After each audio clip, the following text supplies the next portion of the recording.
Malgré les fortes pluies, ils étaient des dizaines de milliers, pancartes et drapeaux palestiniens et yéménites en main, dans les rues de Sanaa.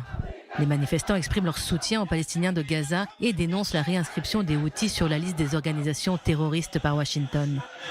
Le peuple yéménite est tous des Houthis. Le peuple yéménite est honoré que les États-Unis soient ceux qui le classent parmi les terroristes. Et nous sommes ici pour affirmer que ceux qui ont semé la graine du terrorisme, ce sont les États-Unis. Ce que les États-Unis font à nos frères à Gaza est le terrorisme lui-même. Sans les États-Unis, Israël n'aurait pas été en mesure de continuer à tuer et à tuer à Gaza.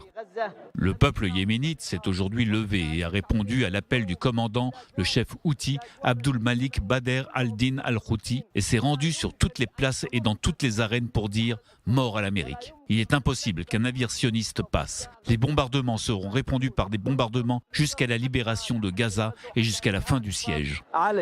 Les Houthis, soutenus par l'Iran, attaquent régulièrement et depuis plusieurs mois les navires en mer Rouge. Un porte-parole Houthi a déclaré ce vendredi à l'agence de presse Reuters qu'il ne cherchait pas d'escalade, mais que cela dépendait aussi des États-Unis. Des propos qui arrivent après une série de frappes américaines visant les capacités militaires du groupe chiite. De son côté, Washington avertit, les attaques se poursuivront tant que les navires qui transitent en mer Rouge seront menacés. Non, nous ne cherchons pas la guerre. Nous ne pensons pas être en guerre. Nous ne voulons pas d'une guerre régionale. Ce sont les Houthis qui continuent de lancer des missiles de croisière, des missiles sur des marins innocents, sur des navires commerciaux qui ne font que transiter par une zone qui accueille, comme vous le savez, 10 à 15% du commerce mondial.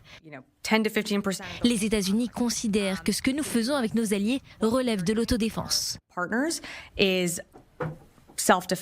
Les Houthis ont en revanche garanti un passage sécurisé aux navires chinois et russes.